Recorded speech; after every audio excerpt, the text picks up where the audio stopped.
전 세계에서 글로벌 인터넷 TV를 시청하시는 여러분 안녕하십니까? 오늘 이 시간에는 김평우 변호사님 모셨습니다. 이미 김평우 변호사님은 한국의 언론을 통해서 또 카톡, SNS를 통해서 잘 알려져 있습니다. 그러나 알려진 만큼 김평우 변호사님의 진가 또 진실이 알려지지 않고 있었습니다. 그래서 오늘은 이 자리에서 과연 김평우 변호사님이 추진했던 탄핵한다는 그 요점이 뭐고 무엇이 한국에서 잘못됐는지 이러한 문제를 좀 더 심층 있게 분석해 보겠습니다. 오늘 이 자리에는 변홍진 미주 원로 언론인 나오셨습니다. 미주 변홍진 언론인께서 김평우 변호사와 대담을 하면서 이런 문제를 심도 있게 알아보도록 하겠습니다. 안녕하십니까? 네, 오늘 감사합니다. 이 자리에 자리를 함께 해주셔서 감사합니다. 우리 변홍진 원로 언론인, 옆에는 잘 아시는 그 김평우 변호사님입니다. 김평우 변호사님이 우리 인터뷰에서 그 모자를 쓰고 계신 것은 이게 하나의 트레이드 마크입니다. 김평우 변호사님의 어떤 영상에도 이 모자를 벗은 적이 없습니다. 그래서 이것은 트레이드 마크로 생각을 하시고 시청해 주시기 바랍니다. 감사합니다. 네. 변홍진 언론인께서 좀 잘 오셨습니다. 변호사님. 그 많은 분들이 우선 가장 우리 오늘 이 시간에 그 가장 중요한 논제를 우리 시청자들이 생각도 많이 하실 텐데 도대체 그 한국에서 그 일어난 또 발생한 그 탄핵의 실체가 무엇인지 그것부터 먼저 말씀해 주셨으면 좋겠습니다. 대통령 탄핵이라고 하는 거는 세계적으로 극히 드문 일입니다. 전 세계에서 아마 지금까지 대통령 탄핵이 된 사례는 열 몇 건으로 알고 있습니다. 모두가 다 후진국에서만 있었던 일이죠. 불행하게도 한국이 이번에 박근혜 대통령님을 탄핵함으로써 완전히 정치 후진국의 대열에 들어갔습니다. 이것이 아마 제일 슬픈 일이죠. 한국이 그동안 지난 경제개발 때부터 시작해서 지난 50년 동안 이룩했던 경제적 성공 그리고 정치적 발전의 그 명성을 하루아침에 다 무너뜨린 참으로 국가적인 큰 비극이고 슬픈 일입니다. 그러면 지금 아직도 많은 국내외 이제 국민들이나 또 한국을 사랑하는 사람들이 도대체 이 헌재에서 내린 판결이 그 상당한 문제점을 내포하고 있다고 보여지는데 변호사님도 여러 번 강조하셨지만 아주 기초적인 그 헌재가 그 심판과 심리라는 사법적인 그런 아주 기본적인 조차도 지키지 않았다는 그렇게 주장을 하셨는데 그 점에 대해서 말씀 좀 해주세요. 예, 지금 헌재 판결의 페이지가 총 판결문이 총 89페이지인가 그래요. 그런데 제가 아직 정독을 못했습니다. 너무 제가 좀 다른 일이 많이 바빠서 그래서 이제 주로 한 번밖에 아직 못 읽었는데 얼핏 제가 읽으면서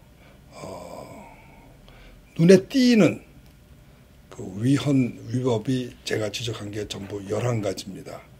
그 뒤에 다른 분들이 지적한 걸 보니까 한 두서너 가지가 더 있어요.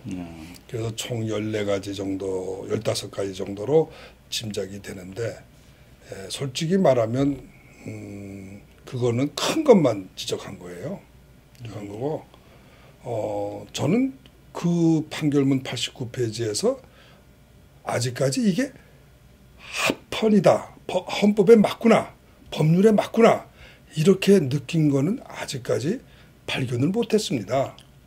그거는 무슨 말이냐 하면은 이 판결문은 그야말로 법의 ABC를 모르는 사람이 쓴 것 같은 그런 판결문이에요. 네. 참으로 대한민국의 법률가의 헌법재판소라 그러면 적어도 대한민국 최고의 재판소고 거기 오시는 법관님들은 다 20년 이상 한국 법조계에서 참 활동을 하신 그런 그 베테랑 법관들이신데 이분들의 헌법을 보는 눈이 고작 이거밖에 안 되나 하는 데면서 참으로 큰 실망을 주었습니다. 네. 특히 이 헌법상 그 헌법재판소의 판결은 9명의 전원재판관이 하도록 되어 있습니다. 이거는 헌법에 그렇게 명시돼 있고 111조에 명시돼 있습니다. 그 9명이라는 게 그냥 9명이 아니라 숫자 9명이 아니에요. 그거는 대통령이 임명한 재판관 3명, 국회가 지명한 재판관 3명, 대법원이 지명한 재판관 3명. 이렇게 3권 분립에 맞춰서 3 곱하기 3으로 나오는 9명입니다. 그거는 의문의 여지가 없고 헌법재판소법 제22조에도 심판은 9명이 한다고 딱 돼 있어요. 네. 그리고 23조에 가면은 심리는 7명 이상으로 한다 이렇게 돼 있어요. 그러면 심판과 심리는 글자가 다른 것일 뿐만 아니라 그 의미가 전혀 다른 거죠. 한자로 쓰면은 뭐 명백하죠. 네. 심판이라고 하는 건 판결이라는 뜻 아닙니까? 그렇죠. 심리라고 하는 건 리라는 거 하는 건 조사를 말합니다. 그렇죠. 옛날에 중국에서 심리 그러는 건 조사를 말하는 거예요. 소위 증거 조사 또는 주장을 들어보는 거 이런 게 심리입니다.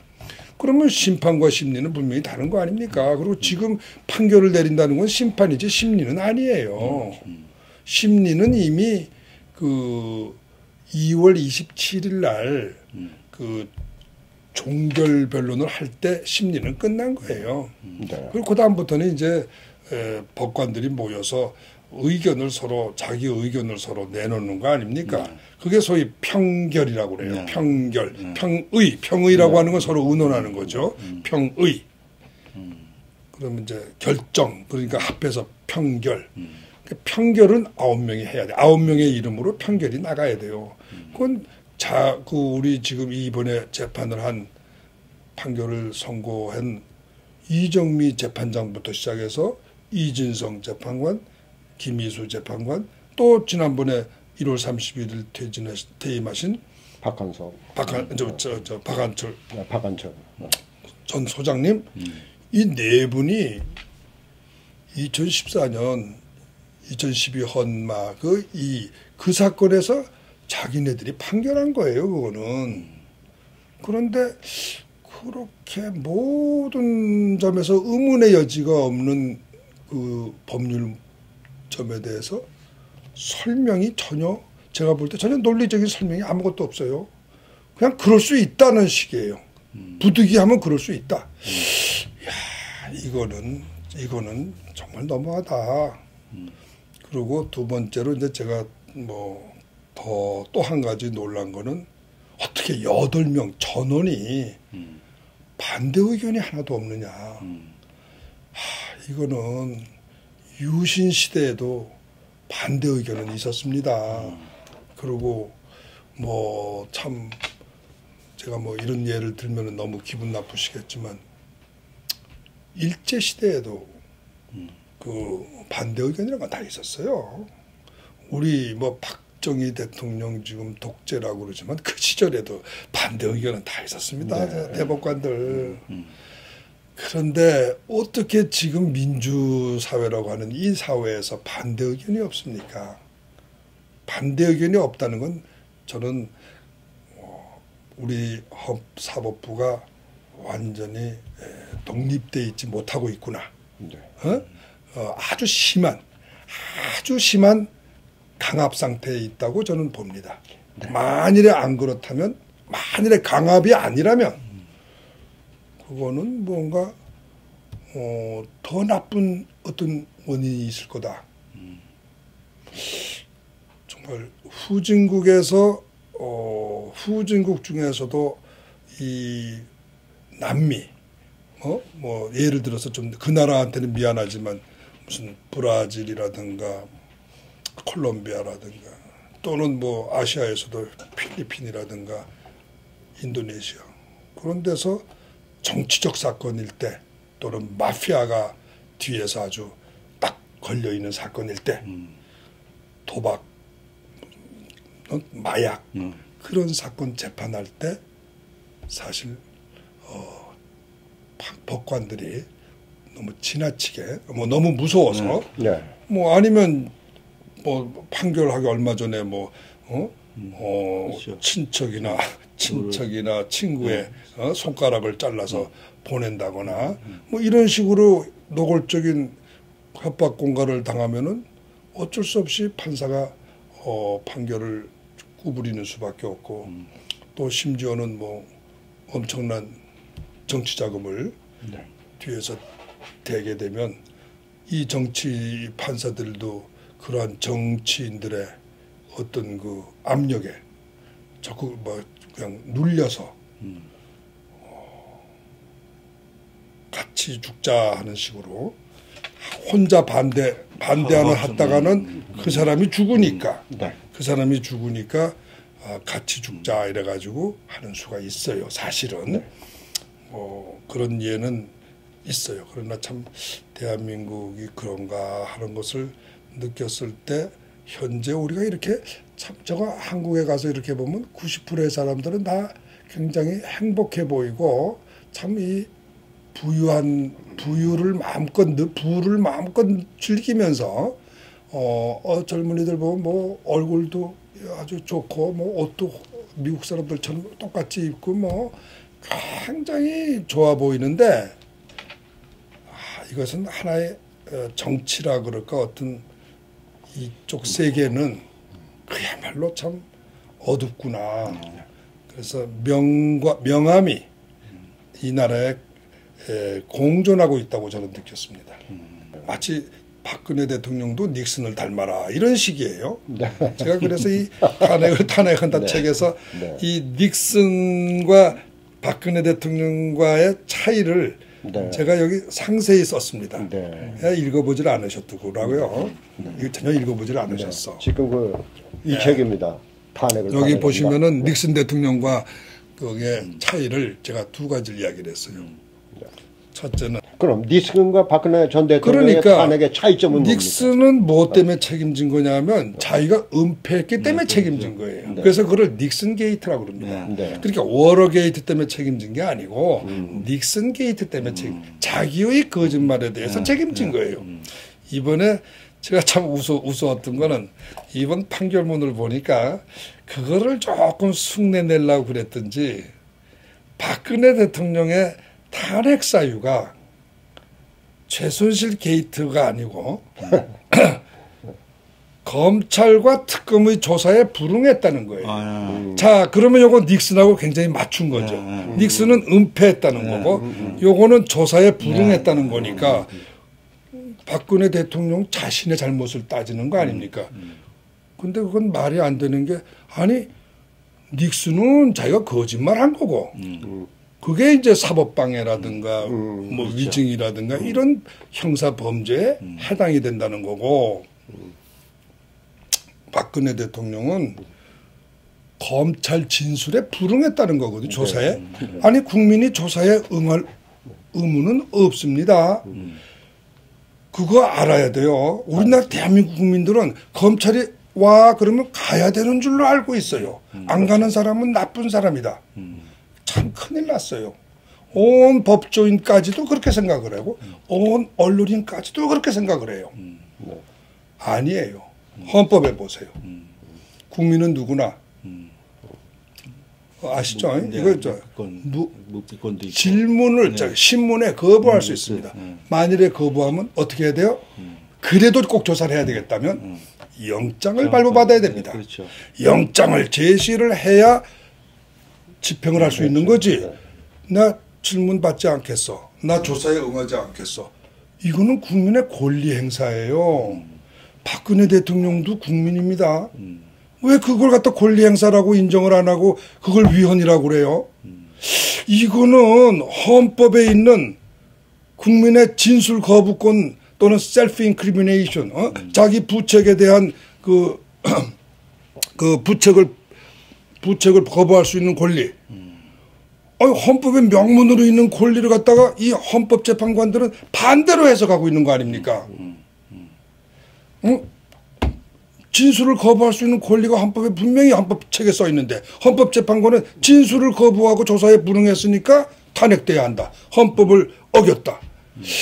이거는 막말이에요. 막말. 이거는 막말입니다. 헌법재판관이 어떻게 그런 판결을 해요? 참 어이가 없어요. 제가 흥분한다고 남들은 아마 그럴 거예요. 저는 흥분하지 않을 수 없어요. 아니 이런 걸 보면서 흥분하지 않아요. 일반 국민들은 모르니까.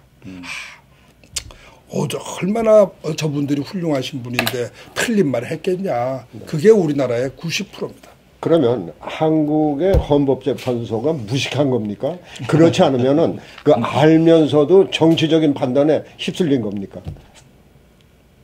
어떻게 보십니까? 그분들을 무식하다고 그러면 제가 그거는 안 되는 거죠. 네. 그분들은 굉장히 어릴 때부터 영재, 천재들이십니다. 네. 그분들은 다 사법시험을 우수하게 합격하셨고 다 성적이 좋으니까 판사가 되신 거고 그 판사 중에서도 또 우수하니까 헌법재판관이 되신 건데 몰랐다 이렇게는 말할 수가 없죠. 차라리 몰랐으면 좋겠어요. 저는 몰라서 그래서 실수한 거다 그러면은 익스큐스가 되는데 만일에 알면서도 그랬다면은 범죄가 되지 않습니까? 네. 저는 그쪽이 더 안타까워요. 알겠습니다. 이렇게 정말 지금 여러 가지로 지적해 주셨는데 미국까지 비교해서 이러한 한국이 법을 제대로 정말 박근혜가 농단했다고 그런 게 아니라 현재 자신이 어떻게 보면은 스스로 농단도 하고 법을 보호하고 이걸 해야 할 분들이 법을 스스로 안 지키는 이런 현상을 다시금 이제 대한민국이 법치국가로 가야 되는데 어떤 아이디어가 있습니까? 만약 생각하시면. 지금 이 상태로 간다면 앞으로 지금 이번에 결국 이 사람들이 처음부터 이제 저는 이번 탄핵은 결코 우연한 것으로는 안 봅니다. 이거는 기획이에요, 기획. 왜냐하면 하야 운동의 연장입니다.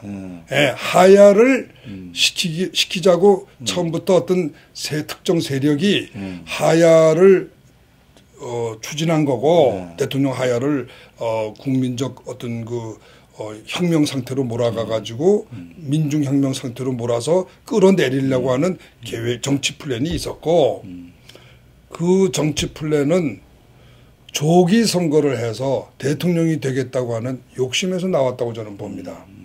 그러니까 이번에 야당이라고 그러나 문재인 씨라든가 대통령 후보로 나오시는 분들 나는 이분들을 범인으로 보고 있어요. 모든 기획한 사람들은 자기가 대통령 후보가 되기 위해서 자기가 대통령으로 나가기 위해서 꾸민 것이다. 이렇게 봅니다. 그러니까 문재인 씨가 만일에 제일 유력하다면 그 사람이 범인이에요. 주범이에요. 그리고 다음에 제가 볼 때 그런 사람들은 주범 같진 않아. 그건 아닌 것 같고. 이건 다 각본인 것 같고, 이렇게 흥행을 많이 일으키기 위한 하나의 각본이고, 결국은 이제 문재인 씨가 저희가 보기 때는 제일 의심스러워요. 그분이 결국 처음부터 세월호 사건을 들고 나올 때부터 저는 굉장히 의심을 했어요. 그런데 어쨌든 그거는 그분이 그런지 안 그런지는 나중에 역사가 밝혀질 거고 지금 현재 이게 플랜인데 결국 조기 선거로 되잖아요.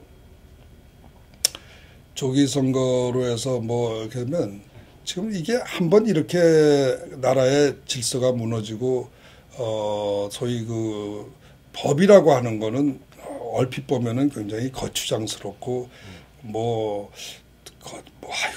꼭 필요한 거냐 이런 사람들이 참 많아요. 참 많은데 그건 참 생각이 너무 짧습니다. 권력이라고 하는 건요 위험물이에요. 위험물. 그래서 그건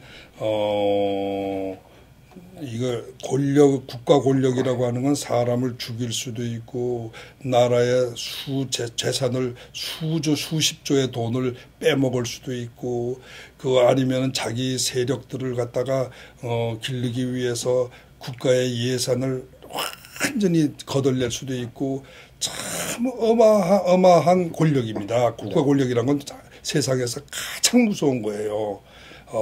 우리가 제가 신을 이렇게 역사에서 이렇게 뵌 적이 없잖아요. 우리가 직접 면한 적이 없으니까 모르겠는데 신을 빼고 나면은 제일 무서운 건 국가 권력입니다. 피라미드를 짓는 것도 국가 권력이고 만리장성을 세운 것도 국가 권력이고 이 세상에 모든 아름다운 걸 만든 것도 국가 권력입니다. 제일 아름다운 걸 만든 거, 제일 멋있는 걸 만든 거, 루브르 박물관, 루브르 전부 다 국가 권력이에요. 그러나 동시에 제일 비극을 만드는 것도 국가 권력입니다. 나라를 하루아침에 망치게 하는 것도 국가 권력. 국가 권력은 그렇기 때문에 굉장히 위험한 거예요. 그래서 이러한 위험한 국가 권력은 통제하지 않으면 나라에 망합니다. 이 통제하는 시스템이 법이에요. 법이라는 건 이렇게 쉽게 말하면은 꽃을 우리가 놓을 때 화병에 넣잖아요. 화병에. 화병이 깨지면 물이 바깥으로 흘러나오잖아요. 똑같아요. 우리가 원자로라든가 이런 건 전부 다 얼마나 둘러싸요. 만일에 이게 깨지면 방사능이 퍼져가지고 그 해독이란 건 말할 수가 없습니다. 국가 권력은 그렇죠. 그거보다 원자 무기보다 더 비극적인, 더 폭발적인 거예요. 그만큼 위험한 겁니다. 그래서 이것은 법으로 울타리를 치고 봉쇄하고 막는 장치가 없으면은 반드시 그 나라 망해요. 지금 우리나라가 이 헌재가 이런 판결을 한다고 하는 건 무엇을 의미하느냐? 이건 한국의 이제는 법치주의가 깨진 거예요. 벽이 깨진 거예요. 권력을 이렇게 통제할 수 있는, 권력을 이렇게 담아놓을 수 있는 이 그릇이 왕창 깨져버린 거예요, 지금. 언론도 통제 못해, 국회도 통제 못해, 노조도 그쪽 편이야. 모든 것이 다 그 대통령을 한 사람의 권력 앞으로 다 쏠렸을 때 오는 거는 북한이에요. 그 시스템은 북한 시스템입니다. 그 시스템은 제가 볼 때 잘해봤자 중국 정도의 시스템이에요. 집단 지도체제.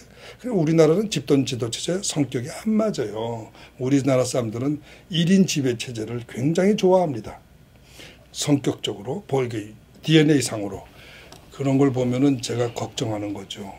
그래서 이것을 단순하게 보면 안 된다. 이것을 갖다 그냥 이렇게 보면 안 되고 이것을 이제 막아야 되는데 참 어려워요, 지금.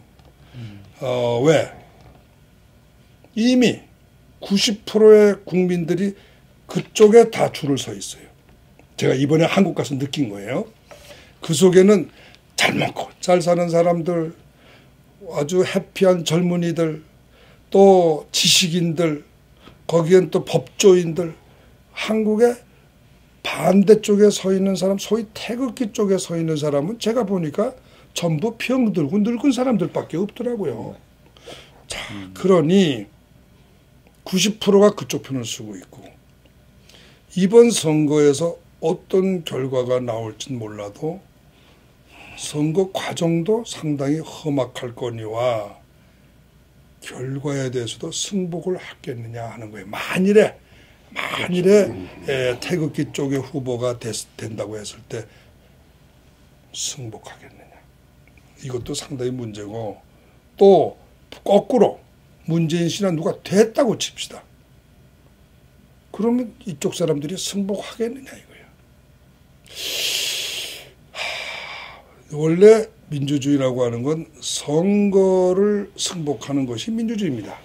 근데 승복할 수 없는 상태가 되면은 그 나라 민주주의는 깨진 거예요. 법치주의가 깨지면 민주주의가 깨집니다. 그거는 마치 그 한마디로 말하면 그거는 뭐 이렇게 뭐 어떤 분들은 뭐 입술이 거하면 이빨이 시리다는 식으로 이 법치주의가 막아주지 않으면 민주주의라는 건 입술이 없으면은 그거 있잖아요. 그 유명한 중국 말이 있잖아요. 제가 자꾸 잊어버려서 순망치 아닌가. 순망치 아닙니다. 법치주의가 무너지면 민주주의가 무너지는 거예요. 민주주의가 무너지면 자유가 무너지는 거예요. 그리 되면은 어떻게 되느냐 하는 거는 여러분들이 생각해 보시면 돼요. 그렇게 가벼운 문제 아닙니다. 네. 이렇게 된 대한민국이 이렇게 지금 뭐 시체말로 망가져 가는데 거기에 아마 많은 사람들이 그 주범이 언론이나 또는 국민의 대변이라고 치는 국회나 또는 마지막 법을 보호하는 사법부가 제대로 기능을 안 했는데 이거에 대한 어떤 그 시민운동상이라든지 어떤 형태의 이런 건 잘못된 걸 고발할 수 있는 그런 그 어떤 그것이 중요해요. 어떤 사람들은 뭐 구테타 이야기도 하고 그러는데 그건 해결책 못 됩니다. 왜 그러냐면 이 군인들이 옛날처럼 그렇게 할 수 있다고 하는 거는 그거는 1960년 상황이고 지금 상황은 그렇지 않아요. 왜? 90%의 국민이 지금 저쪽 편을 따르고 있는데 군인들이 일어나서 어떡할 거예요? 그건 말이 안 되는 거예요. 그러니까 그거 안 되는 거고 그다음에 어떤 분은 또 뭐 미국에서 뭐 어쩌고 개입을 그건 말이 안 되는 소리입니다. 90%의 국민이 이쪽을 쓰고 있는 한은 안 되는 거예요. 그러니까 문제는 90%의 국민들 잠에서 깨어나게 하는 수밖에 없어요. 그래서 제가 국민 각성운동 이외에는 다른 대안이 없다. 그러면 시간이 걸리더라도 어떻게 국민을 각성시킬 것이냐. 물론 이번 선거를 통해서 국민 각성운동을 전개하고 그러한 국민 각성운동을 끌고 나갈 수 있는 사람을 대통령으로 뽑아야 되겠죠. 그게 우선 제일 급선무입니다. 두 번째는 뭐 저는 법률가이기 때문에 법률가의 입장에서 말씀드린다면 언론과 사법이 스스로 법을 깨고 있을 때 이거를 가만히 지켜보면 안 된다. 일어나서 고발을 시작해야 된다. 그래서 제가 최근에 그 월간 조선의 기자를 하시는 우종창 기자님 그분이 헌재 재판관 8사람을 직권남용, 직무유기, 그다음에 공문서 허위 작성 이 3가지 죄명으로 고발을 하셨더라고요. 근데 제가 그 글을 3번 봤습니다. 그 사람의 고발장을. 혹시라도 이 사람이 실수를 한 거 아닌가 싶어서 법률가도 아니신데 혹시 이분이 실수하신 거 아닌가 싶어서 제가 유심히 그걸 읽어봤어요. 그리고 그분이 정규제 TV에 나와서 말씀하시는 걸 들었는데 제가 참 감복을 했어요. 내가 이런 말을 드리면 죄송하지만 헌재 판결문하고 이분 고발장이 바뀐 것 같더라고요. 이분 고발장은 논리가 청연해. 법리가 확실해. 주장 뒤에는 팩트를 반드시 이야기를 하고 감정이나 결론을 절대로 안 내고 먼저 팩트를 정확하게 제시를 해. 그 다음에 이 팩트에 대해서 다음 팩트를 연결시켜 나가는 이 과정이 무리가 하나도 없어요. 순조로워. 순리대로 모든 사물을 관찰하고 있는 거야. 그거를 증거로 하나씩 하나씩 백업을 하고 있어요. 이게 법치 정신이에요. 이게 법치 정신입니다. 지금 헌재 판결문이 뭐 문장이 아름답다고 뭐 평하셨다니까 난 할 말은 없는데 논리적이거나 법리적이지는 않습니다. 네, 바로 그 점인데요. 그거예요. 이것은 굉장히 큰 차이예요. 문제는 그 헌재의 판결문이 아까 내가 그 논리적이었다는 얘기가 아니라 문학적으로 잘된 표현인지 몰라도 그 법리적으로는 안 된 표현이라는 지적을 했는데 그 우정창 씨의 그 고발장이 아무리 법리적으로 잘 돼 있어도 지금의 한국의 현실이 사법부에도 90%가 기울었다고 그러지 않았습니까? 그럼 과연 그 사람들이 법리적인 그 고소장을 법리적으로 처리해 줄지 정치적으로 처리해 줄지 이 문제도 그거는 모르죠. 근데 우리가 이렇게 생각하셔야 됩니다.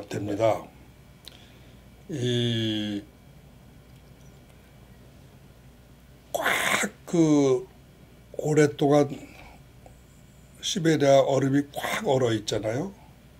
이 90%가 하루아침에 그렇게 된 건 아니에요. 10%, 20%, 30% 쌓이고 쌓여서 90%가 된 겁니다.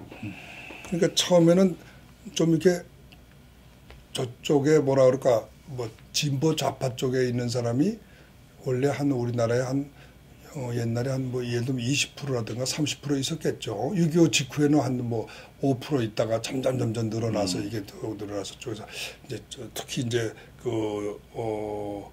87년 이제 소위 그 하면서 이제 이게 숫자가 팍 늘어나서 선거 때 보면은 약 한 30%가 언제나 꼭 진보 좌파의 후보를 찍고 있어요. 우리나라에서 쭉 역대적으로 한 20몇 년의 선거사를 보면은 항상 33% 내지 몇 프로가 항상 찍고 있어요.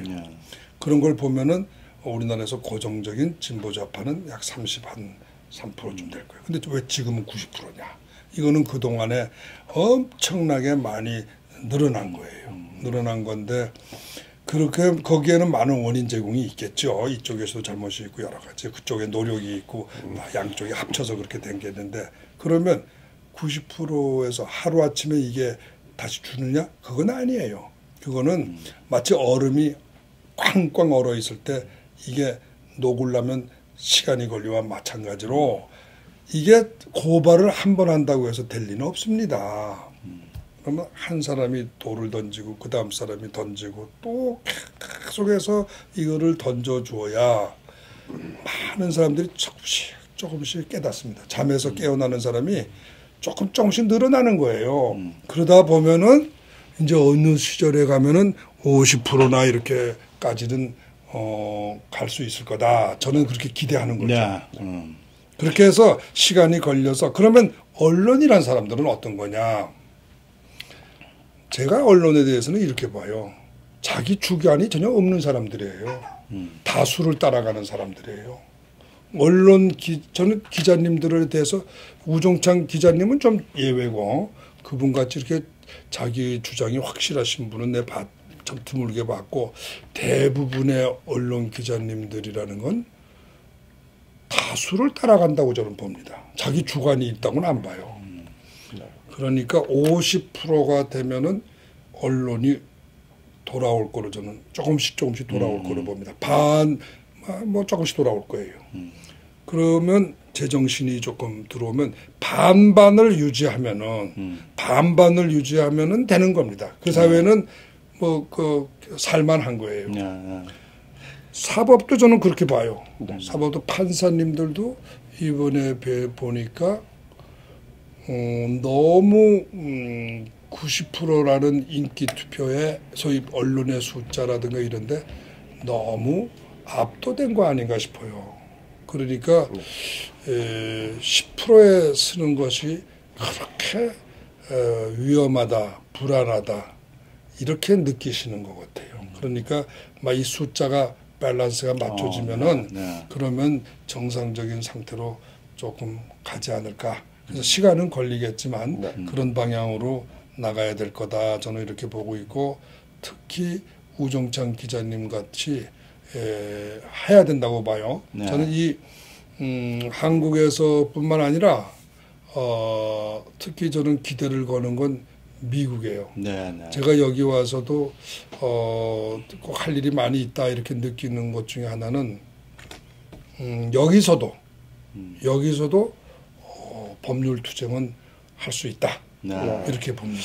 그러면 우리 미주 사회에서도 어떤 역할이 있을 거라고 지금 말씀하셨는데 사실 미주 이민사를 보더라도 과거 130년을 지나면서 조국이 위기에 빠졌을 때 미주 동포들이 여러 가지 면에서 기여한 점이 많아요. 그렇습니다. 그래서 이번 기회도 조국을 그대로 두지 말고 조국을 살아가는 사람들이 어떤 형태로든지 좀 결집이 돼갖고 우리 조국의 새로운 법치가 좀 정립이 되고 또 언론도 저도 언론이지만 참 부끄럽습니다. 그러니까 이런 그 언론과 사법과 그 국민의 대변은 국회가 제대로 좀 설 수 있는 그 미주동포들이 뭘 어떻게 했으면 좋겠는가 평소 생각하신 거 있으면 이번 기회에 한번 말씀해 주세요. 저는 미주에 대해서는 굉장히 그 기대를 많이 거는 이유는 한국에 계신 분들은 솔직한 말로 90%가 그 쓰레기 언론들한테 완전히 지금 그 점령을 당해서 아침 눈 뜨면서부터 저녁에 잠잘 때까지 그야말로 뭐 24시간에 한국은 전부 24시간 공중파가 나오더구만요. 그러니까 쉴 틈 없이 쏘아대는 제가 볼 때는 공해, 그 오염된 공기, 또 오염된 물, 그 속에서 허덕이고 있기 때문에 절대로 눈을 뜨고 똑바로 본다는 게 거의 불가능하다고 저는 보였어요. 오직 소수의 사람만이 SNS를 통해서 깨어 있을 수 있는 거야. 90%는 깨어 있을 수가 없어요. 눈 뜨면은 바로 땅 하면서 시작하는데 일방적인 쓰레기 정보를 막 실어다 머릿속에다 막 집어넣는 거야. 근데 이분들이 다른 거와 비교할 수 있는 능력이 없어요. 또 귀찮아, 싫어. 아유, 지금 잘 사는데 뭐 내가 고생해. 아유, 알아서 하겠지. 나하고 무슨 관련이 있어? 다 이렇게 생각하니까 이거를 그대로 받아들이고 있어요. 그래서 이런 상태에서는 큰 성과가 별로 안 나오겠다. 이런 생각이 들고요. 오히려 미국에 계신 교포들은 제가 보니까 한국 뉴스를 보시긴 보시지만 저같이 한국 뉴스 거의 안 보시는 분들도 꽤 있어요, 보니까. 그리고 오히려 뭐 미국 방송이나 미국 뉴스를 많이 보시는 분들은 머리가 그렇게 오염되질 않았어요. 병들질 않았어요. 그래서 저는 이분들은 이렇게 신선한 머리를 가지신 분들한테 프레시한 그러한 그 정보를 양쪽을 다 제공해 줬을 때 비교할 수 있지 않겠냐. 특히 제가 쓰는 글이라든가 이런 거는 뭘까? 그 저쪽 편에서 소위 그 촛불 쪽에서 내놓는 그 정보에 비하면은 콘텐츠 면에서 훨씬 더 저는 제 정보가 훨씬 더 제가 서비스하고 있는 정보가 훨씬 더 퀄리티 면에서 좀 높다고 봐요. 제가 그 네이버를 전혀 안 보는 사람인데 또 우리 집 사람이 내욕이 많이 올라갔다고 그러면서 네이버를 내가 보지 말라고 막 그래도 자꾸 봐요. 그러면서 날 보고 이거 좀 보라고 자꾸. 그래서 제가 네이버를 한번 이렇게 하루 이렇게 읽어봤어요. 댓글이라는 걸 봤어요. 제가 참 놀랐어요. 뭐가 놀랐냐면 그 댓글 중에요. 주어, 동사, 목적어, 보호 모든 그 품사를 다 갖춘 완전한 문장을 쓴 사람이 아무도 없어. 전부 크크크 시작이 그래. 끝날 때는 흐흐흐 끝나. 그리고 주어가 없어. 주어가 없어요. 주어가. 왜 주어가 자기 아닙니까? 그렇잖아요. 나는 이게 없어요. 전부가 너는야. 상대방만 이야기를 해. 자기에 대해서는 전혀 없어. 나는 이렇게 생각한다가 없어. 너는 나쁘다요. 왜 상대방을 이야기를 해? 지 이야기를 해야지. 나는 당신이 이렇게 생각하는 게 이래서 틀린다. 무슨 평가를 내릴 때는 반드시 because가 있어야 돼요. because. 근데 제가 네이버에 올라오는 댓글을 이렇게 보고선 깜짝 놀란 거는 첫째는 주어를 쓴 사람이 없다. 그 다음에 because를 쓴 사람이 없다. 전부가 결론이야. 그리고 완벽한 문장을 만든 사람이 없어. 전부 토막난 문장이야. 깨진 문장이야. 이거는 저는 그분들의 정신건강이 문제가 있다고 봐요. 정말 조심해야 돼요. 문장을 이게 사람이 정신 상태가 건강하냐 안 하냐 하는 건 그 사람이 쓰는 문장을 보면 알아요. 문장을 길게 쓸 수 있는 사람은 일단 정신적으로 굉장히 안정된 사람입니다. 정신적으로 안정되지 않은 사람은요, 문장을 길게 못 써요. 전부 다 짧게 써요. 그리고 정신에 약간 좀 이렇게 혼란이 오신 분들은 주어와 객체, 주관과 객관이 혼동된 사람들은 주어와 목적어를 제대로 구별을 안 해요. 그걸 문장 보면 알아요. 그래서 참 이 지금 한국의 이 매스컴이라는 게 너무 무책임한데 그러한 글을 그대로 실어 나르는 것은 포탈 역할을 실어주는 것은 책임이 있다고 저는 봅니다. 저는 그래서 그 책임을 물어야 된다고 봐요. 그것이 이게 포탈이 내가 나는 그냥 운송만 해주는 거야. 이게 뭐 나는 내용의 퀄리티에 대해서 책임 안 져. 저는 그렇게 생각 안 해요. 지금 미국의 법 이론으로 봐도요. 불량품을 파는 거는요. 그거 세일즈하는 모든 사람들이 다 그 프로덕트 라이빌리티를 집니다. 제조물 책임을. 그러면 이것도 왜 이 사람들이 이렇게 다 제대로 된 문장 하나를 못 쓰고 말이지. 다른 사람을 비평할 때는 더군다나 굉장히 because라는 논리가 없으면은 비판을 할 수가 없는 거예요. 네. 그런데 because가 없이 비판을 해. 그래서 저는 그거를 보고 이거는 이분들도 책임이 있지만 물론 그렇게 쓰는 사람들도 그 사람들이 물론 잘못이지만 그거를 그렇게 세일즈 해주는 세일즈맨들, 네이버, 포탈들, 언론들, 실어주는 사람들 이 사람들도 프로덕트 라이빌리티를 져야 된다고 봐요. 네. 그래서 저는 그러한 그 법적 투쟁이 여기서 우리 교민들이 조금 더 힘을 합쳐서 같이 좀 소송 비용을 좀 내서라도 변호사들을 시켜서 소송을 해서 바로야 된다.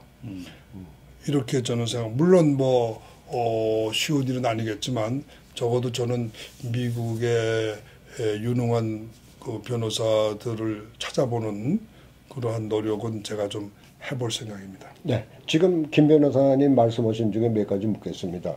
책임을 묻겠다고 그러지 않았습니까? 그런데 그 사모님께서 네이버에 그 부군을 욕하는 댓글이 많이 올라왔다.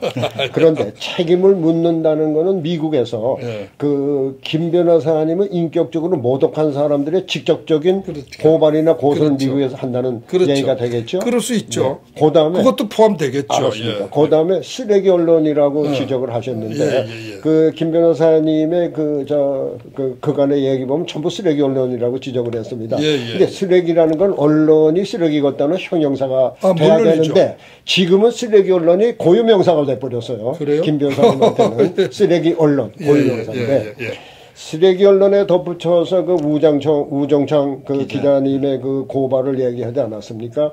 그런데 그 문제는 저도 그걸 봤는데 어디서 봤냐면 카톡에서 봤습니다. 근데 주요 언론에서는 못 봤습니다. 안 실어주죠. 바로 그겁니다. 주요 언론에서 취급을 하지 않기 때문에 그런 것이 하나의 그 거짓 뉴스인가 여론화되기가 어렵죠. 이런 식으로 매도가 됩니다. 그렇죠. 그 문제는 어떻게 생각하십니까? 그러니까 뭐 그거는 지금 하루 이틀에 해결될 문제는 아닌데 시간의 문제라 시간 싸움이라고 봐요. 네. 그리고 이쪽에서도 포기하지 말고 아이고 나는 할 수 없어 자포자기하지 말고 계속해야 되고 한국에서는 좀 그런 그 지속적인 투쟁이 탄압을 받을 가능성이 많아요. 예를 들어서 어떤 사람이 소송을 하면은 그 가만두겠습니까? 바로 그렇죠. 세무조사 들어갈 거고 그렇죠. 그 사람이 무슨 어떤 사회적 신분을 가지고 있으면은 당장 쫓아내라는 압력이 들어갈 거고 그래서 아마 상당히 견디기 어려울 겁니다. 우종창 지사님은 제가 지사라고 불렀는데 그러한 위험을 다 감수하신 거 아닙니까? 그래서 저는 그분이 훌륭하다는 거는 네. 다른 사람들이 그걸 몰라서가 아니라 했을 경우에 일어날 자기에 대한 피해 때문에 못할 때 이 양반은 좋다. 어떤 피해라도 난 받겠다. 감수하겠다 하면서 그래서 전 지사라고 불러요. 근데 그게 주요 언론에서 뒷받침을 안 해주죠. 그거는 별 상관은 없습니다. 없습니까? 예, 저는 그건 별로 중요하지 않다고 보는 게 그래도 여론조사는 공격을 주요 언론을 상대로 하지 않습니까? 우리가. 네. 그러니까 주요 언론을 상대로 공격을 했을 때 판결이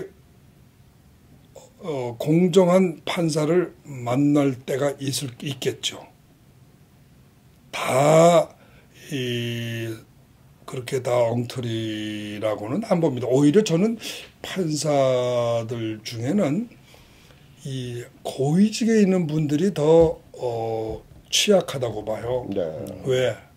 고위직에 있는 분들은 우선 나이가 많아요.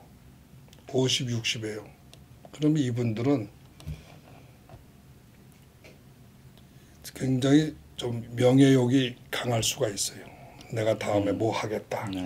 욕심을 낼 가능성이 많아요.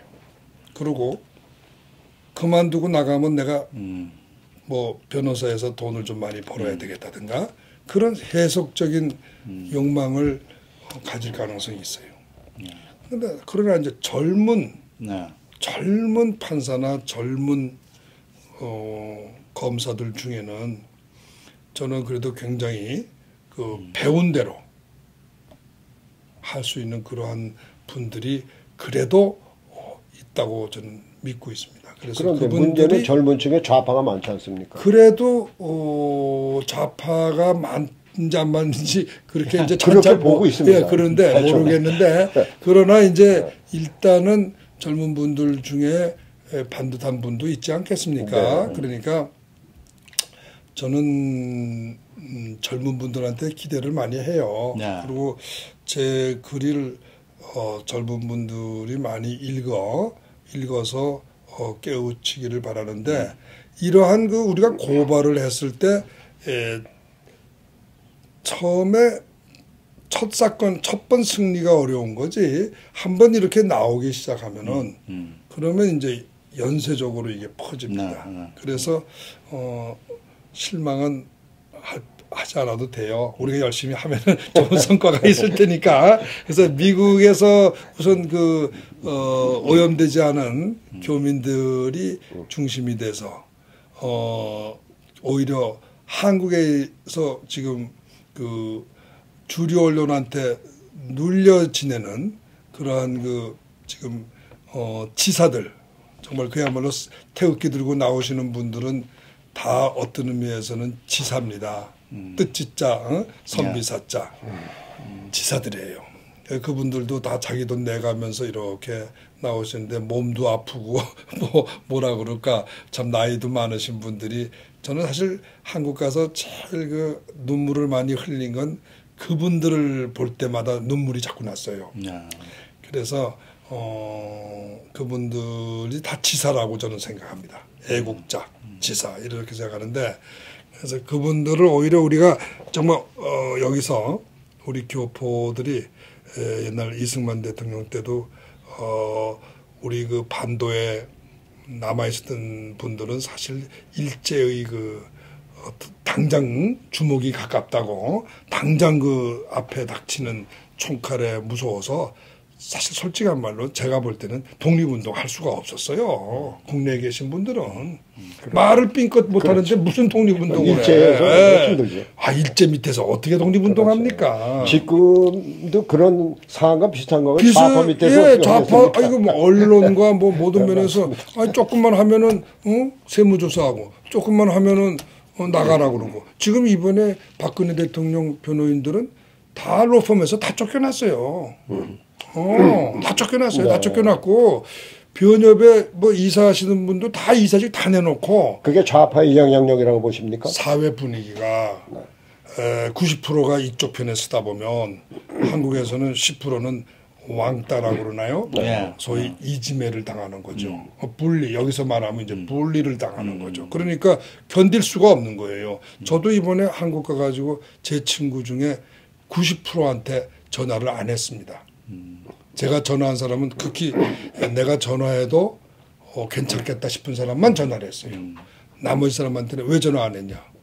내가 전화했을 때 그분이 불편하게 생각할 것 같아서 나는 입장이 분명한 사람이니까 그분들이 나한테 뭐 어떻게 느낄지도 모르겠고 저는 이메일도 일체 안 보냅니다. 친구한테도.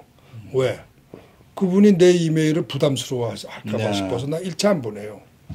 그러니까 그런 한국의 상황 아닙니까? 거기에 비하면 이쪽 상황은 그런 사람들은 없잖아요. 세무조사하는 사람은 없잖아요. 그렇잖아요. 예, 그리고 또 우리 보고 뭐 야 그 직장 나가라 이런 사람 없잖아요. 그러니까 얼마나 프리하고 좋습니까? 그래서 이승만 대통령 때도 미국에 살던 교포들이 제일 많이 도왔습니다. 그걸 보면 이번에도 제가 생각할 때는 미국 교포들이 다 뭉쳐서 같이 이렇게 옛날 이승만 대통령 그 독립운동 도우듯이 같이 힘을 합쳐 도우면 한국이 반드시 지금의 이러한 그 촛불 세력들이 지배해서 해방될 거라고 저는 봅니다. 네. 그 인터뷰를 통해서 보면은 그 김 변호사께서 상당히 논리적이고 또 한국의 그 현 정세를 나름대로 그 예리하게 분석한 것 같습니다. 그런데 그 불행하게도 주류 언론에서는 안 된 얘기지만 김 변호사님은 막말꾼이다. 무대뽀다. 이런 지적을 하고 있는데 어떻습니까? 아이고 뭐라고 말해야 됩니까? 그거 뭐 그분들이 아까도 이야기했잖아요. 왜냐하면 이 자리에서 그 변명을 하시라는 겁니다. 아니 변명이 아니라 나는 변명은 안 해요. 변명할 필요도 없고 아까도 이야기했지만 그분 그런 심지어 조선일보 같은 데서는 아마 사설도 썼죠. 근데 그분들의 글이 비코즈가 없어요. 비코즈가 없어요. 그거는 글이 아닙니다. 외침에 불과해요. 그런 거는 대응을 할 수가 없어요. 그렇잖아요. 외치는 사람한테 뭐라고 그래요? 뭐가 무서워서 피하냐, 더러워서 피하냐. 네, 그러니까 저는 그거에 대해서는 말을 안 하는 이유가 대응을 안 하는 이유가 저는 언론하고 대응을 안 하잖아요. 왜? 그 사람들은 이미 바이어스도 됐기 때문에 어떤 결론을 딱 내려놓고 저한테 오는 건데 김평호 변호사의 의견을 듣자고 물어보는 거 아니거든요. 그렇죠. 예. 트집 잡으려고. 그렇죠. 그러니까 내가 여러 마디 해도 다 거두절미하고 나쁜 것만 쓰니까. 제목 하나만 바꾸면 끝이에요. 우리나라 사람들은요. 얼마나 지금 스포일 됐냐면 신문을 읽어도 제목만 읽어요. 내용을 안 보더라고요. 그러니까 이 언론들이 그런 걸 너무 잘 알아요. 그래서 제가 하는 이야기는 내용에다 다 써주는데 거의 90% 써줘요. 내가 알아요. 그분들의 그 하는 수법을. 제목을 엉뚱한 거로 달아. 그러면 사람들은 제목만 읽어요. 그래서 나는 제목도 내가 달고, 그래야지. 근데 그분들은 제목은 자기네가 붙이려고 그래. 그래서 나는 인터뷰를 안 하는 거예요. 그분들이 날 보고 그래. 각서를 쓰겠다. 내용을 그대로 실어준다고. 그런 죄를 받으셨습니다. 그렇죠. 네. 그렇지만 제가 속으로 그러죠. 뭘 제목을 바꿀 텐데 뭐. 제목을 자기네가 마음대로 달 텐데 뭐. 큰 제목, 소제목, 중제목, 제목이 3가지인가 있잖아요. 3가지만 바꿔버리면요. 내용은 아무도 안 보고 우리나라 사람들이 지금 내용을 아무도 안 읽어요. 안 읽고 그 내용은 아무 관계도 없어요. 전달도 안 돼요. 그래서 제가 안 하는 거예요. 그리고 내가 돈이 좀 들더라도 제목 내가 쓰고 내가 하고 싶은 이야기 하고 난 그것으로 만족합니다. 지난번 LA 총영사관에서 네. 이승만 대통령의 독립운동의 예를 들었습니다. 물론 우리 그 인터넷 TV에도 나갔습니다. 그런데 그 1970년대 그 미주에서 그 민주화 운동이 있었습니다. 그때 그 군사 독재 시절에 그 당시에 그 민주화 세력이 상당히 그 조직적으로 그 미국의 정계하고도 연계를 갖고 상당한 그 영향력을 발휘한 적이 있습니다. 그렇죠. 근데 지금은 거꾸로 민주화가 돼서 반민주화하고 투쟁을 해야 되는 그 입장을 취한 것 같은데. 참 아이러니네요. 참 아이러니합니다. 예. 앞으로 어떻게 구체적으로 그 여기서 반민주화 운동을 벌이겠습니까? 그거 참 그 아이러니인데요. 저는 근데 지금 그때만 해도 한국이 그 월남전에 참전을 하고 또 경제가 많이 성장할 때고 이래서 미국의 일반 국민들이나 정계에서 한국에 대한 관심은 꽤 컸다고 봅니다. 그 바람에 이제 김대중 씨 같은 분도 아주 집중적으로 여기 민주당의 그 서포트를 받으신 건데 지금 현재 미국은 제가 볼 때 한국에 대한 그게 관심이나 이런 게 뭐 이제는 한국은 지가 잘 알아서 할 정도의 그러한 다 이제 이미 다 선진국이다 이런 인식들이 미국 사람들한테 다 퍼져 있기 때문에 자기네들이 왜 미국에 대해 한국에 대해서 걱정을 해야 되나 이런 상황이라고 저는 봅니다. 특히 그래서 지금 미국의 그 흐름은 미국의 정계 쪽의 흐름은 한국 문제에 깊은 관심은 갖지 않을 거로 봐요. 앞으로도 다만 미군의 주둔이 미군 공군 해군 육군은 별로 없다는 거로 제가 알고 있는데 그 하여튼 한국에 아직도 미군이 주둔하고 있고 미국의 많은 미국 시민이 한국에 있고 이러한 그 관계로 여기에 대한 미국이 결국은 예산을 그만큼 쓰고 있는 거 아닙니까?